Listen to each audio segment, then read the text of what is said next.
ஜெய் ஸ்ரீ மாத்ரே நமக. ஜெய் குருதத், ஜெய் குரு பரசுராம். நமஸ்காரம். நான் கரூர்லேருந்து வல்சலா பண்ணிக்கிற பிரசன்ன ஜோதிடர். இன்னைக்கு நம்ம ராகு கேது பயிற்சியோடைய பலன்கள் சிம்ம ராசிக்கு எப்படி இருக்குன்னு பார்க்க போகிறோம். இந்த ராகு கேது எப்போ பயிற்சி ஆகுது அப்படின்னா, திருக்கணிதப்படி 2025 மே மாதம் 21ஆம் தேதியும், வாக்கியப்படி 2025 ஏப்ரல் மாதம் 26ஆம் தேதியும் ராகு மீன ராசியிலிருந்து கும்ப ராசிக்கும், கேது கன்னி ராசியிலிருந்து சிம்ம ராசிக்கும் பயிற்சி ஆகுது. இந்த ராகு கேதுகள் எப்பவுமே வக்ர கிரகங்கள்ங்க. இப்போ இந்த குரு சனிலாம் இருந்துச்சு அப்படின்னா ஒரு 5 மாத காலம் வக்ரமா இருக்கும். அதுக்கப்புறம் வக்ர நிவர்த்தியாகி அந்த கிரகங்கள் எல்லாமே முன்னோக்கி நகரும். இப்போ சுக்கிரன் புதன்லாம் எடுத்துட்டா கொஞ்ச நாட்கள் வக்ரமா இருக்கும். ஆனா அதோடைய இதுமே முன்னோக்கி நகரும். இப்போ குரு அப்படின்னா 2ல் இருக்காருன்னா அடுத்ததுக்கு 3க்கு போவார், பயிற்சி ஆவார்.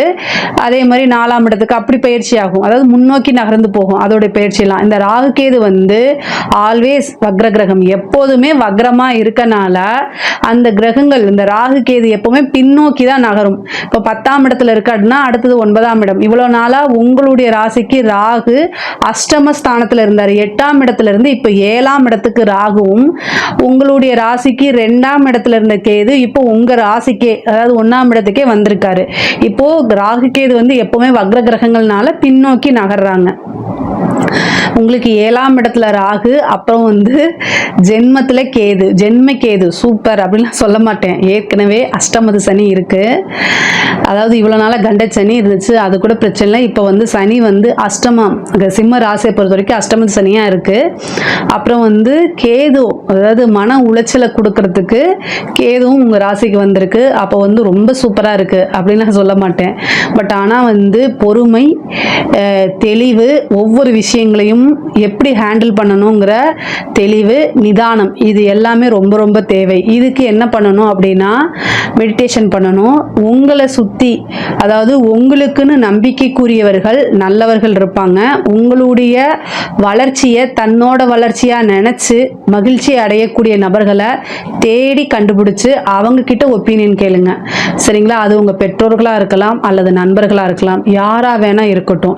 இப்போதைக்கு உங்களுக்கு அவசியமானது அந்த ஒரு நபரை தேடி கண்டுபிடிச்சு வச்சுக்கிறது தான். சரிங்களா? இந்த 1.5 வருஷ காலகட்டம் மிகப்பெரிய லெவலில் கஷ்டங்கள் அப்படிங்கிறது தாண்டி வரணும். ஒருத்தருடைய லைஃப்பில் எப்போவுமே சந்தோஷம் மட்டும் இருக்காது. ஸ்வீட்டே சாப்பிட்டுட்டு இருந்தால் திகட்டாதா? அது மாதிரி வாழ்க்கையில் கஷ்டம் இருக்கத்தான் செய்யும். ஆனால் அதை தாண்டி வரத்தான் செய்யணும். ஸோ இந்த 1.5 வருஷத்துக்கு இப்போ ஒரு சிலர்லாம் சொல்லுவாங்க கேது சூரியன் வீட்டில் இருக்குது, ஸோ அப்போ சூரியன் வீட்டில் அது நெருப்பு, அப்புறம் சூரியனுக்கு மீது, அப்படிலாம் கிடையாது. ராகு கேது எப்போவுமே அதாவது ஜென்மத்தில் வந்தால் கஷ்டம் தான். நம்ம மனசை சுக்குநூறாக உடைச்சிட்டு அதுக்கப்புறம் தான் போவாங்க. அவங்களுடைய வேலையை அவங்க செவ்வனே செய்வாங்க. நிறைய பேர்த்துக்கு சிம்ம ராசியில் இருக்கவங்களுக்கு கிட்டத்தட்ட ஒரு 10 நாளுக்கு முன்னாடியே தெரியும் இந்த ராகு கேது பயிற்சியோடைய வேலை நல்லாவே தெரியும். இதில் மகம், பூரம், உத்திரம் இந்த நட்சத்திரக்காரர்கள், முக்கியமாக உத்திர நட்சத்திரத்தில் கேது ஃபஸ்ட்டு வரும்போதே அதோடைய வேலையை காமிச்சிடுவார். ஸோ மெயினாக மன ரீதியாக நிறைய கஷ்டங்கள்லாம் இருக்கும். இந்த கஷ்டங்களை தாண்டி வர பழகிக்கங்க. மெயினாக ஒரு விஷயத்தை பர்ஃபெக்டாக செய்யணும் அப்படின்னு பிளான் போட்டு வச்சுக்கணும். நீங்கள் பிளான் போட்டு வச்சுக்கிட்டு செயல்படக்கூடிய நபர். அந்த பிளான் எல்லாம் இப்போ செல்லாது. நான் சிரிக்கிறேன்னு நினைக்காதீங்க. அதாவது துன்பம் வரும் வேளையில் சிரித்து கடந்து வர பழகிக்கணும். அதனால நான் சிரிக்கிறேன், வேற ஒன்றும் இல்லை. எல்லாருமே இந்த ராகு கேதுவோடைய பிரச்சனைகள்ல இருந்து கஷ்டப்பட்டு தான் முன்னேறி வருவாங்க. அதே மாதிரி பழகிக்கங்கன்னு சொல்றேன். பொதுவாகவே சிம்ம ராசிக்காரங்க நல்ல இன்டெலிஜென்ட்டாக இருப்பீங்க. நீங்கள் நல்ல நாலேஜ், நல்ல நிர்வாக திறமை உங்களுக்கு இருக்கும். அதே மாதிரி ஒரு விஷயத்தை இப்போ எப்படி சூரியன் உங்களுடைய ராசிக்கு அதிபதி யாருன்னா சூரியன், அவரை நீங்கள் டைரெக்டாக பார்க்க முடியும். சரிங்களா? அவர் 6 மணிக்குனா கரெக்டாக 6 மணிக்கு வராரு. அதே மாதிரி 6 மணிக்கு அஸ்தமனமாகி போயிடுறாரு. டைம் டு டைம் வேலை பார்க்குறாருல, அது மாதிரி தான் நீங்கள் ஒவ்வொரு விஷயத்தையும் டைம் டு டைம் பர்ஃபெக்டாக பிளான் போட்டு வச்சுருப்பீங்க. ஆனால் அந்த பிளான் எதுவுமே இப்போ வேலை செய்யாது. உங்களுக்கே எரிச்சலாயிரும். என்னடா அது நம்ம கரெக்டாக செய்கிறோம், ஏன் இப்படி ஆகுதுன்னு ஒரு டைம் பார்ப்பீங்க, 2 டைம் பார்ப்பீங்க, உங்களுக்கும் பொறுமை இருக்குல்ல, அந்த அப்படியே பொறுமை எல்லை மீறி போய் அப்படியே வெறுத்து போய் உட்காருவீங்க. நான் என்ன சொல்கிறேன்னா, அப்படி வெறுத்து போய் உட்காந்து இந்த டைம் நீங்கள் என்ன எஃபர்ட்ஸ் போடுறீங்களோ அது கண்டிப்பாக பலன் அளிக்கவே செய்யும். உங்களுக்கு கண்டிப்பாக பலன் அளிக்கும். நல்ல விஷயங்கள் நிறைய நடக்கும். இந்த ஒரு 1.5 வருட காலகட்டங்களை தாண்டி போயிட்டீங்க அப்படின்னாலே உங்களோட வாழ்க்கையில் சூப்பர் கிரேட் அப்படின்னு தான் நான் சொல்லுவேன். இந்த 1.5 வருஷம் உங்களுக்கு ஒரு சவால் அப்படின்னு வச்சுக்கோங்க. எல்லா விஷயங்களையுமே நீங்கள் எடுத்த காரியங்கள் எல்லாமே வந்து ஒரு தடைக்கு பின்பு தான் உங்களுக்கு சாதிக்க முடியும். சோதனை காலகட்டத்துக்கு அப்புறம் சாதனை காலகட்டம் வச்சுக்கோங்களேன். ஒரு சோதனை வருது அப்படின்னா அந்த சோதனைக்கு அப்புறம் உங்களுக்கு ஒரு சாதனை தான். நீங்கள் மிகப்பெரிய லெவலில் சாதிக்கணும்னு நினைக்கிறீங்க அப்படின்னா இது ஒரு ட்ரையல் பீரியட் அப்படின்னு வச்சுக்கோங்க. இந்த டைமில் வந்து எல்லா இதுவுமே உங்களுக்கு வரும். எதுவுமே வேண்டாம்ப்பா அப்படின்னு சொல்லிட்டு அமைதியாக நீங்கள் உண்டு உங்கள் வேலை உண்டு அப்படின்னு இருந்தால் கூட என்ன இந்த வேலையை போய் செய்கிற அப்படின்னு உங்கள் மனசை குத்தி கிழிக்கிறதுக்கே வருவாங்க. ஏன்னா 7ஆம் இடத்துல ராகு உங்கள் மனசை எப்படியாவது காயப்படுத்தி அதை கிழித்து தைச்சு என்னென்னலாம் செய்யறதுக்குன்னே வராங்க, ஆளுங்க வருவாங்க. அவங்க கிட்டேருந்து நீங்கள் என்ன செய்யணும், தூரம் ஓடி போய் ஒளிஞ்சுக்கணும். இந்த டைமில் அவங்க இதுக்கவெல்லாம் முடியாது, அமைதியாக கடந்து போய்க்கணும், இல்லைன்னா ஒளிஞ்சுக்கணும், மறைஞ்சு வாழ்ந்துக்கணும். அப்படி தான் நீங்கள் இருந்துக்கணும். உங்களை சுற்றி நிறைய பேர் வந்து பொதுவாகவே சிம்மராசிக்காரங்க வந்து பர்ஃபெக்டாக இருப்பீங்க, எல்லாத்துலேயும் ஈஸியாக ஜெயிக்கக்கூடியவங்களாக இருப்பீங்க. ஆனால் என்ன அப்படின்னா உங்களுக்கு அதுலேயே வந்து உங்களுக்கு 7 கூடையவர் 6 கூடைய நபராக இருக்கார். அப்போது உங்களுடைய ஆப்போசிட்டில் இருக்கவங்க ஒரு நண்பர்களாகவும் இருக்கலாம், அல்லது உங்களோட வேலை பார்க்குற இடத்துல ஒரு ஃப்ரெண்ட்ஸாக இருக்கலாம். ஆனால் அவங்க உங்கள் மேலே எப்பவுமே ஒரு ஜெலஸாகவே இருப்பாங்க. இதை நல்லா ஞாபகம் வச்சுக்கோங்க.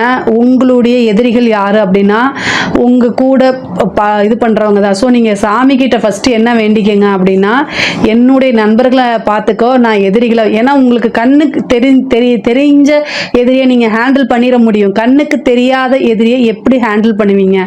இதனால் கடவுள் வழிபாடு பண்ணுங்க. இறை வழிபாடு மட்டும்தான் உங்களைய நிம்மதியாக காலத்தை கடத்திட்டு போகிறதுக்கு உதவியாக இருக்கும். இந்த காலகட்டங்களில் ஒவ்வொரு ஞாயிற்றுக்கிழமையும் நீங்கள் என்ன பண்ணுங்கள், 4 to 6 சரபேஸ்வரர் வழிபாடு பண்ணுங்கள். சரபேஸ்வரர் வழிபாடை எவ்வளோக்கு எவ்வளோ பண்ணுறீங்களோ அவ்வளோ நல்லது. முக்கியமாக வந்து பொதுவாகவே சிம்ம ராசிக்கு வந்து பார்த்திங்கன்னா 2 தெய்வம் பூர நட்சத்திரத்தில் இருக்கிறனால நீங்கள் வந்து அபராஜிதா அப்படின்னு சொல்லக்கூடிய பிரித்திங்கிரா தேவியும் வழிபாடு பண்ணலாம்.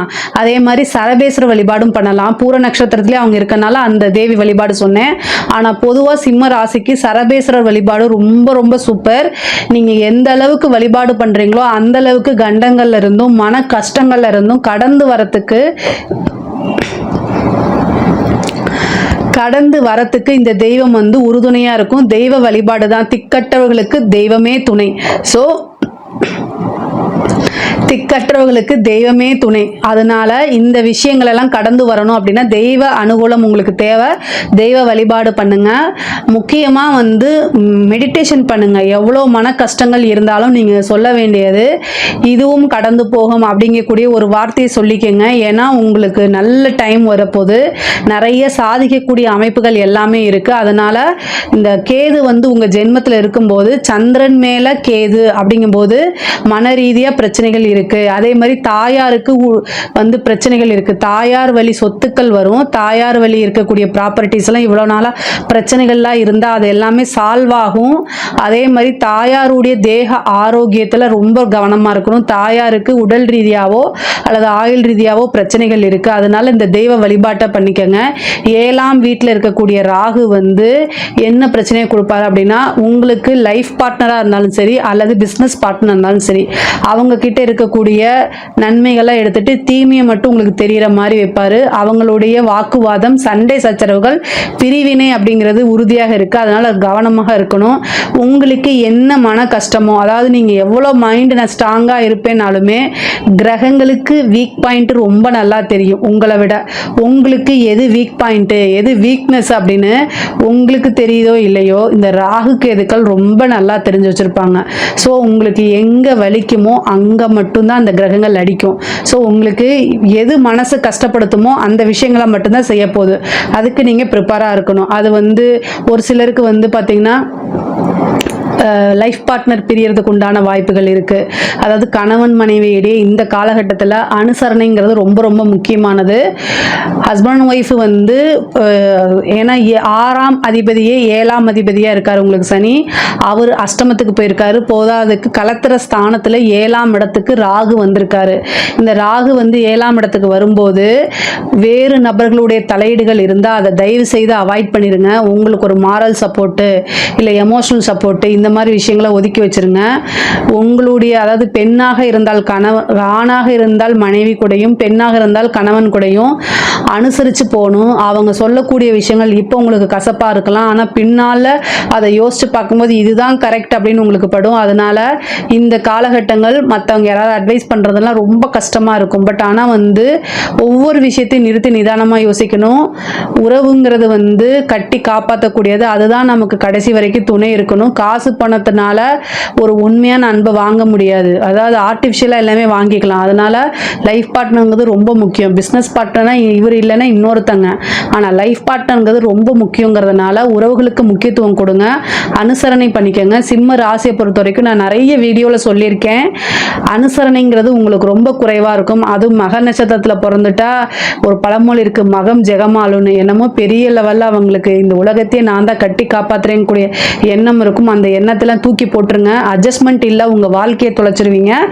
இது வந்து நீ ஏற்றுக்கிட்டாலும் சரி ஏற்றுக்கலைனாலும் சரி இதுதான் உண்மை. நிறைய மக நட்சத்திரக்காரங்க ரொம்ப அதாவது அவங்களுக்கு திறமைகள் இருக்கு, நான் இல்லைன்னு சொல்லல. அதே மாதிரி பேச்சு திறமை மட்டும் இல்லை, செயல்லையும் நிறைய திறமைகள் அவங்க காட்டுவாங்க, உண்மை அவங்க. பட் ஆனால் உறவுகள்னு வரும்போது அட்ஜஸ்ட்மெண்ட் இல்லை அப்படின்னா பிரிஞ்சு போயிடுவீங்க. தனிமரமாக நிற்கிறதுக்கு உண்டான வாய்ப்புகள் இருக்குது. ரொம்ப ரொம்ப அட்ஜஸ்ட் பண்ணி போங்க. உத்திர நட்சத்திரக்காரங்களும் மக நட்சத்திரக்காரங்களும் வந்து பார்த்திங்கன்னா அட்ஜஸ்ட்மெண்ட் பண்ணலை அப்படின்னா லைஃப் வந்து ஸ்பாயிலாக போயிடும். பூர நட்சத்திரம் மட்டும் கொஞ்சம் விதிவிலக்காக இருக்குது. பட் ஆனால் சிம்ம ராசியை ஓவராலாக பொறுமையும் அனுசரணையும் இல்லை அப்படின்னா வாழ்க்கை போயிடும். இதை மட்டும் நான் ரொம்ப ஸ்ட்ராங்காக சொல்கிறேன். ஏன் நீ கமெண்ட்ஸில் வந்து திட்டினாலும் சரி, உங்களோட லைஃப்பில் வந்து நல்லபடியாக இருக்கணுங்கிறதுக்காக இந்த வார்த்தைகளை நான் சொல்கிறேன். இந்த வார்த்தைகள் ஏதாவது ஹர்ட்டாக இருந்துச்சுன்னா சாரி. பட் ஆனால் அனுசரணைங்கிறது ரொம்ப ரொம்ப முக்கியம். கோர்ட்டு கேஸு பிரச்சனைகள்லாம் இருக்குது அப்படின்னா அது ரீதியாக உங்களுக்கு மனசில் வந்து கஷ்டங்களை உண்டு பண்ணும். ஒரு சிலருக்கு காதல் ரீதியாக இருக்கக்கூடிய பிரச்சனைகள், காதல் லவ் சம்மந்தப்பட்ட விஷயங்கள் எல்லாமே வந்து கொஞ்சம் பாதிப்பு. ஒரு சிலருக்கு வந்து பிரிஞ்சவங்க சேர்றதுக்கு வாய்ப்பு இருக்கு. ஆனால் ஏற்கனவே இதா இருக்கிறவங்களுக்கு வந்து ஏற்கனவே பிரச்சனை இருக்கு உங்களுக்கு அப்படின்னா அந்த பிரச்சனை சால்வ் ஆகிறதுக்கு கூட வாய்ப்பு இருக்கு. ஆனால் பிரச்சனையே இல்லாமல் நீங்கள் லைஃப்ல சந்தோஷமா இருந்தீங்க அப்படின்னா சங்கடங்களை சந்திக்கிறதுக்கும் வாய்ப்பு இருக்கு. ஸோ ரெண்டு, ஏன்னா ராகு கேதுக்கள் வந்து மாற்றி மாற்றி வக்ர கிரகங்கள்னால மாற்றி மாற்றி சில நீ ஹாப்பியா இல்லையா, சரி போ பொழைச்சி போ அப்படின்னு விட்டுரும். நீ சந்தோஷமா எப்படி இருக்கலாம் அப்படிங்கிறத வச்சு செஞ்சிடும். ஸோ ரெண்டுமே ராகு கேதுக்கள் செய்யும். அதனால உஷாரா இருந்துக்கிறது நல்லது. பொதுவாகவே கோச்சாரத்தில் நம்மளுடைய ராசி மேலே ராகு கேதுக்கள் வந்து எப்போவுமே நல்ல பலன்களை எதிர்பார்க்க முடியாது. அதனால எல்லா விஷயங்களுக்கும் தயாராக இருக்கணும். அதுக்காகத்தான் இவ்வளோ தூரம் சொல்கிறேன். அதே மாதிரி பெரிய மனிதர்களுடைய ஆதரவு, சொசைட்டியில் வந்து பேர் புகழ் எல்லாமே கிடைக்குங்க. 7ஆம் இடத்துக்கு வந்திருக்கக்கூடிய ராகு வந்து உங்களுடைய பழக்க வழக்கங்களை நிறைய பெருசு பண்ணி விடும். உங்களுடைய சர்க்கிள் இருக்கு இல்லையா, அது பிஸ்னஸாக இருந்தாலும் சரி, உத்தியோகமாக இருந்தாலும் சரி, படிக்கக்கூடியதாக இருந்தாலும் சரி, என்ன சர்க்கிள் இருந்தாலும் அந்த சர்க்கிளை வந்து விரிவுபடுத்தி விடும். இந்த டைமை யூஸ் பண்ணிக்கோங்க. இது மூலிமா உங்களுக்கு நல்ல நண்பர்கள் கிடைப்பாங்க. அது மூலிமா உங்களோட டெவலப்மெண்ட்டுக்கு உதவும். முக்கியமாக வந்து பார்த்தீங்கன்னா வேற லாங்குவேஜ் பேசுகிறவங்க, வேற இனம் மதம் இதெல்லாம் கடந்து உங்களுக்கு ஒரு ஃப்ரெண்ட்ஷிப் கிடைக்கிறதுக்கு உண்டான அமைப்புகள் இருக்குது. ஒரு சிலருக்குலாம் திடீர்னு மேரேஜ் ஆகிறதுக்கு உண்டான வாய்ப்பு இருக்குது. இந்த ராகு கேது வரும்போது இப்போ இந்த லவ் பண்ணிட்டு இருக்கவங்கலாம் வந்து இந்த ரிஜிஸ்டர் மேரேஜ், இந்த ஓடி போய் கல்யாணம் பண்ணுறது, இந்த மாதிரி அமைப்பை ஏற்படுத்தி கொடுக்கும். ஆனால் பொதுவாக அது பின்னாடி வாழ்க்கையில் கஷ்டத்தை கொடுத்துரும். அதனால் இந்த ராகு கேது வரும்போது திடீர் கல்யாணங்கிறது பேரண்ட்ஸு பெற்றோர்களுடைய அனுமதியோட கல்யாணம் பண்ணுங்க. இல்லைன்னா வாழ்க்கையில கஷ்டப்படுறது. பேரண்ட்ஸோட சப்போர்ட்கள் இல்லாம ஆசீர்வாதம் இல்லாத ஒரு மேரேஜ் அப்படிங்கிறது நல்லது இல்லை. ஆனால் உங்களுக்கு குரு பார்க்குது. மேக்சிமம் வந்து வீட்டில் சொல்லி அது கிடைக்கலனா கூட வெயிட் பண்ணி, பர்மிஷன் கிடைக்கல, அவங்களுடைய பிளஸிங் கிடைக்கலனாலும் பொறுமையாக வெயிட் பண்ணி கல்யாணம் பண்ணுங்க. இல்லை அப்படின்னா வாழ்க்கையை தொலைச்சிருவீங்க. அது ரொம்ப கஷ்டமாக இருக்கும். ஏண்டா இந்த மேரேஜை பண்ணும் அப்படிங்கக்கூடிய சிந்தனை எல்லாம் கொடுத்துரும். ஸோ கவனமாக இருங்க. அதே மாதிரி சிம்ம ராசியை பொறுத்த வரைக்கும் ஒரு டைம் இல்லை 2 டைம் 3 டைம் ஒரு முயற்சியை போடும்போது ஃபர்ஸ்ட் டைமே சக்ஸஸ் ஆகாது. இந்த காலகட்டத்தில் காரியங்கள் வந்து தடைகள் இருக்குது, தாமதங்கள் இருக்குது. ஆனால் எப்போவுமே உங்களுக்கு வெற்றி அப்படிங்கிறது நிச்சயிக்கப்பட்டது. ஸோ அதனால் நீங்கள் லைஃப்பில் உறுதியாக சக்ஸஸ் ஆவீங்க. ஆனால் நான் சொன்ன வழிபாடை பண்ணிட்டு பண்ணுங்கள். ஒரு டைம் 2 டைம் உங்களுக்கு ஃபெயிலியர் ஆனால் கூட 3ஆவது டைமு சக்ஸஸை கொடுத்துடும். இந்த ராகு கேது வந்து ஒரு ஸ்பார்க் தான். அது வந்து ஃபஸ்ட்டு டைம் மறுபடியும் நீங்கள் ட்ரை பண்ணும்போது அது மிகப்பெரிய பிரம்மாண்ட வளர்ச்சியா உங்களை பெரிய ஆளா காமிச்சு கொடுக்கறதும் இந்த ராகு கேது தான். ராகு கேது வந்து போகும்போது உங்களுக்கு ஒரு பெரிய நல்ல நன்மையும் செஞ்சுட்டு போகும். இந்த சாஃப்ட்வேர் சம்மந்தப்பட்டவங்க, ஐடி ஃபீல்டு சம்மந்தப்பட்டவங்களுக்குலாம் நல்ல வளர்ச்சி இருக்கு. சேம் அதை வந்து மிஸ்யூஸ் ஆகாமல் பார்த்துக்கோங்க. மிஸ்யூஸ் ஆகுதுன்னா கவனமாக இருக்கணும். உங்களுடைய சிறு அலட்சியத்தினால பெரிய வாய்ப்புகளை இழக்கிறது, பெரிய விஷயங்களை இழக்கிறது, அதனால மாட்டிக்கிறது அப்படிங்கிறதெல்லாம் ரொம்ப இயல்பாக நடக்கும். ஒரு மெயில் அனுப்பும்போது கூட, ஒரு செக்கு கையெழுத்து போடும்போது கூட பார்த்து பண்ணுங்க. கம்யூனிகேஷன் சம்மந்தப்பட்ட ஃபீல்டு, ஐடி சம்மந்தப்பட்ட ஃபீல்டெல்லாம் ரொம்ப கவனமாக இருக்கணும். முக்கியமாக சோஷியல் மீடியாவில் இருக்கவங்களுக்குலாம் நெகட்டிவ் இம்பேக்ட் வரத்துக்கு, நெகட்டிவ் பப்ளிசிட்டி வரத்துக்கு வாய்ப்பு இருக்குது. பார்த்து இருந்துக்கோங்க. கலைத்துறை சம்மந்தப்பட்டவங்களும் ஒரு வாய்ப்பு வருதுன்னா இந்த வாய்ப்புக்கு நம்ம என்ன பண்ணணும், என்ன பண்ணக்கூடாதுங்கிறது தெரிஞ்சு ஹேண்டில் பண்ணணும். அதே மாதிரி வந்து ஸோ நெகட்டிவாக உங்கள் மேலே பப்ளிசிட்டி வர்றது, உங்கள் மேலே வந்து தேவையில்லாத அவமான அசிங்கங்களுக்கெல்லாம் ஆளாகிறது, இந்த மாதிரி வரத்துக்கு வாய்ப்பு இருக்குது. கவனமாக இருக்கணும். ஆனால் கலைத்துறை சம்மந்தப்பட்டவங்களுக்கு எனக்கு நெகட்டிவாக பப்ளிசிட்டி ஆனால் போதும்னு நினைக்கிறவங்களுக்குலாம் நல்ல வளர்ச்சி தான். அரசியல்வாதிகளுக்கு யாருக்கு நல்லா இருக்கோ இல்லையோ, அரசியல்வாதிகளுக்கு ரொம்ப நல்லா இருக்குது. இந்த கேது வந்து பயிற்சியாகிறது வந்து நிறைய மாற்றங்கள், அரசியலில் நிறைய மாற்றங்களை கொடுக்கும். மிகப்பெரிய லெவலில் வளர்ச்சியும் கொடுத்துரும். சொத்து சேர்க்கை அப்படிங்கிறது இருக்குது. நண்பர்களுடைய ஆதரவுகள் உங்களுக்கு கிடைக்கும். முக்கியமாக வந்து நீங்கள் இந்த டைமில் உங்களுக்கு ஆதரவு கிடைக்குது. ஆனால் உங்களை சுற்றி உங்களுடைய வளர்ச்சிக்காக யார் பாடுபடுறாங்களோ, உங்களோட வளர்ச்சியை தன்னோட வளர்ச்சியை யார் நினைக்கிறாங்களோ அவங்களுடைய ஆதரவை தேடிக்கங்க. தெய்வ வழிபாடு தேடிக்கங்க. இதெல்லாமே உங்களுக்கு சக்ஸஸை கொடுக்கும். மெயினாக வந்து கணபதி வழிபாடு பண்ணுங்க, பிரித்திங்கிரா தேவி வழிபாடு பண்ணுங்க, சரபேஸ்வரர் வழிபாடு பண்ணுங்க. இது எல்லாமே நன்மையை தான் கொடுக்கும். படிக்கிறவங்களுக்கெல்லாம் நல்ல முன்னேற்றம் இருக்கு. படிக்கக்கூடிய டைமை வந்து கரெக்டாக படிங்க. டைவர்ட் ஆகாதீங்க. நீங்கள் நினச்ச மார்க் எடுக்க முடியாமல் போயிடும். ஸோ அதனால் படிக்கக்கூடியவங்களுக்கு டைம் நல்லா இருக்குது. படிக்கக்கூடியவங்களுக்கெல்லாம் வந்து ஸ்டூடெண்ட்டாக இருக்கவங்களுக்குலாம் சூப்பராக இருக்குது. ஏன்னா கேது ஞானக்காரகன். கேது வந்து ஞானக்காரகனாக இருக்கனால படிப்புக்கு சப்போர்ட் பண்ணும். ஓகேங்களா? மற்றபடி காதல் சம்மந்தப்பட்ட விஷயங்களுக்குலாம் சப்போர்ட் பண்ணாது.